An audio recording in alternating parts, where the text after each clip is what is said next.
You've heard of the human term called a glass ceiling. There is a wing ceiling. It's not solid. It's not like a stone wall. It's just a bunch of angel wings. And the funny thing is, they're your own angel wings. You've had some amazing breakthroughs, absolute thrilling breakthroughs. And then there's that next day syndrome. Must be crazy. That must have just been because I ate a pizza and it gave me heartburn, and that triggered some chemical in my brain, and I had kind of a lucid experience on the toilet.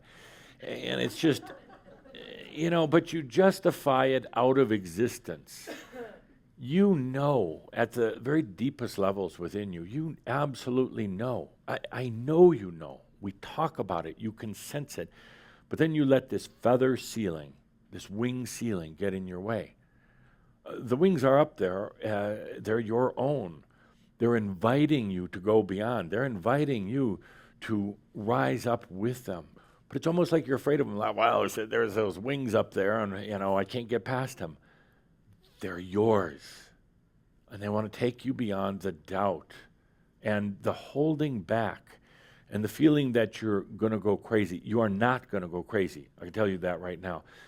My only exception to that, and I'll probably get a few nasty grams, my only exception to that, if you are on one of these SSRI medications, and I don't want to argue the fact and anything else, because the fact is, they're driving people crazier. People do insane things because it puts a very wet blanket over a natural rhythm of the mind, and especially if one is coming into awakening,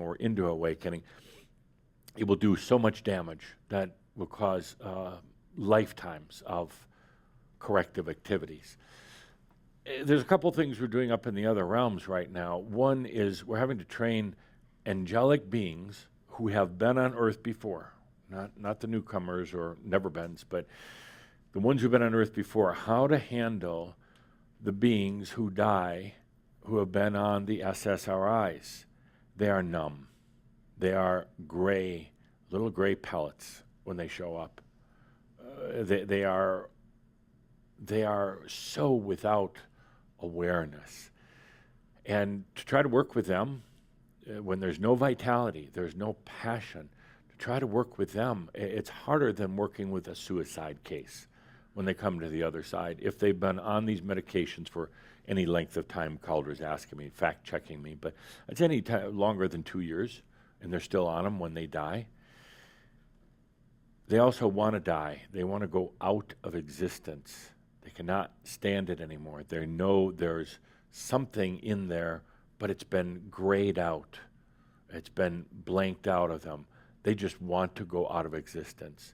So can you imagine trying to work with them? The other group that we're training right now is, because we know it's coming, we've seen some of it, the ones who get lost in virtual reality. I talked about it in the ProNest update.